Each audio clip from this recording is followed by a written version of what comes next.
비행기 창밖으로 펼쳐진 한반도의 풍경을 보며 눈물이 핑 돌았다. 내가 태어난 곳, 어릴 적 골목을 뛰놀던 그 동네, 어머니의 손맛이 묻은 부엌, 그리움이라는 이름으로 포장되어 있던 수많은 감정이 이제 현실이 되었다. 한국에 돌아오면 마음이 편해질 거라 믿었다. 익숙한 언어, 가까운 병원, 싼 물가. 그러나 몇 달이 지나고 나서야 나는 깨달았다. 고향이라는 말은 기억 속에서만 따뜻했을 뿐, 지금의 나는 더 이상 그 시절의 내가 아니었다. 첫 번째 사례 오재필 뉴욕 베이글 카페 운영 22년.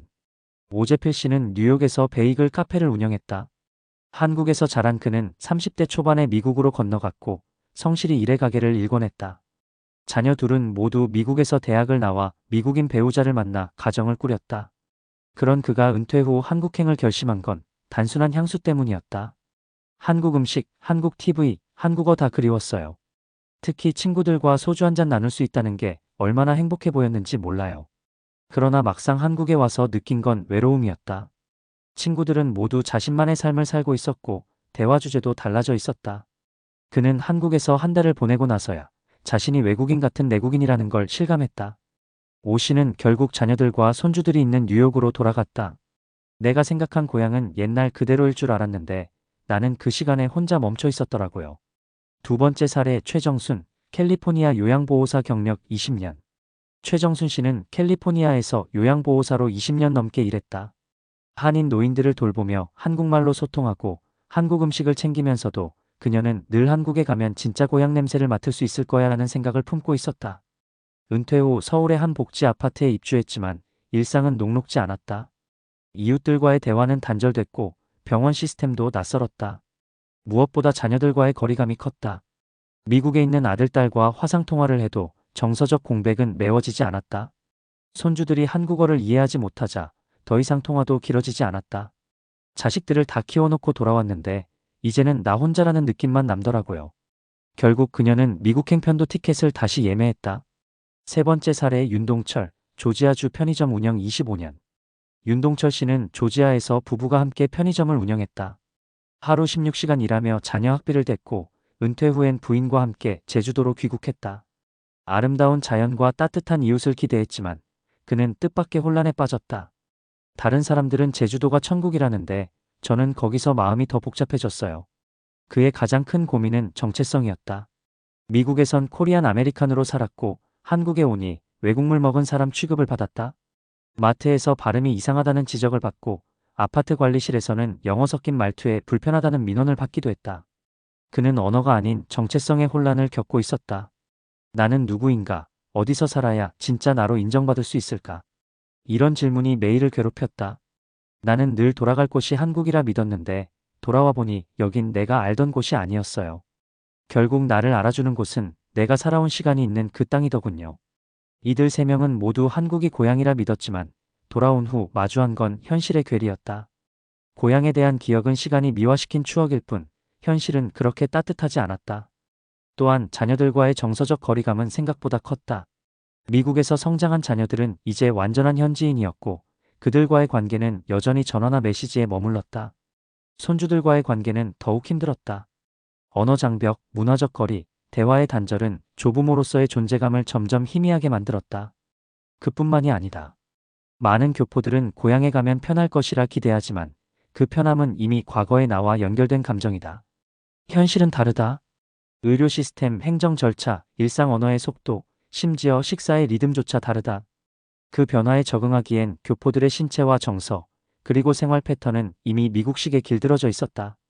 그 결과 병원 예약 하나에도 스트레스를 받고 관공서 문턱에서 주눅이 들며 동네 모임에 가서도 자신이 어색한 존재처럼 느껴지는 일이 반복된다.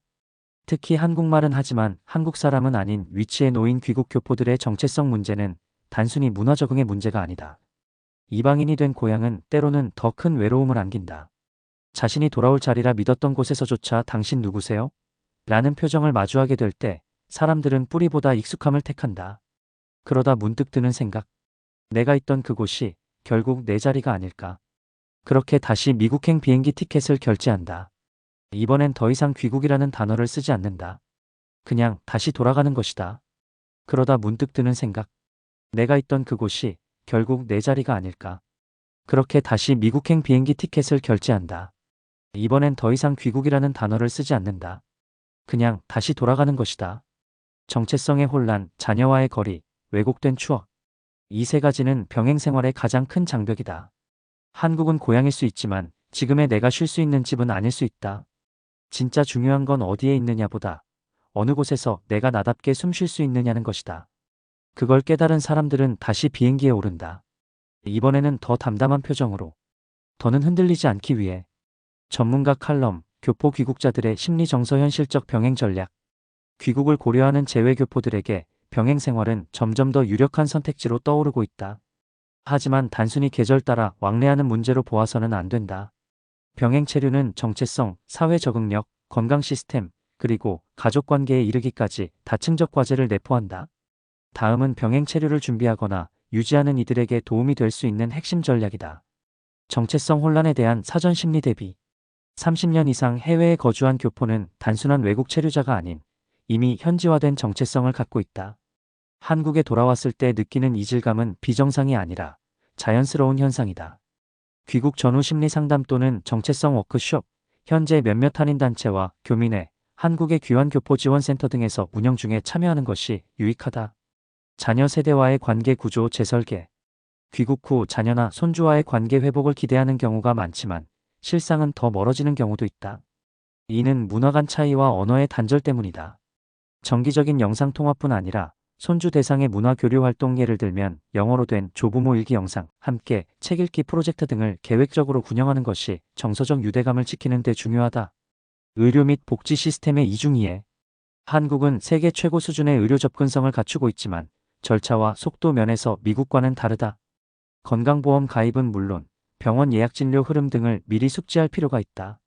현재 보건복지부와 귀환교포지원센터 등에서는 의료 적응 가이드를 배포하고 있으니 이를 숙독할 것. 주거 선택 시 고려사항. 주택은 단순한 쉼터를 넘어 적응의 거점이다. 병원, 대중교통, 커뮤니티 센터와의 접근성을 고려해 중소도시 또는 귀환교포가 많은 지역, 예를 들면 경기도 수원, 용인, 성남, 서울, 은평구 등을 우선순위에 두는 것이 안정감을 높인다. 외국 체류 경험이 있는 귀국자 커뮤니티에 함께하는 것도 도움된다. 병행 생활을 위한 세금연금 전략. 미국의 소셜 시큐리티 연금은 한국에서도 수령 가능하지만 일정 금액 이상 수령 시 이중과세 문제 또는 국내 소득 한선 문제가 발생할 수 있다. 국세청 해외소득 신고 가이드와 IRS 관련 조항을 사전에 검토하고 세무사 또는 국제조례 전문가의 상담을 권장한다. 문화 적응은 다시 배우기가 아니라 새로 익히기. 귀국자들이 흔히 겪는 좌절 중 하나는 내가 왜 이걸 몰라야 하지? 라는 자존심의 상처다. 그러나 지금의 한국은 이미 글로벌 문화와 디지털 시스템 중심으로 재편되었다. 택시 앱, 키오스크 사용법, 병원 예약 앱 등 일상의 디지털화에 익숙해지는 연습이 필요하다. 결론적으로 병행 생활은 물리적 이동을 넘어서 삶의 구조를 새롭게 설계하는 과정이다. 고향이 아닌 내가 숨쉬는 곳이 집이라는 인식을 갖고 준비하는 것이 가장 현명한 귀환 전략이다.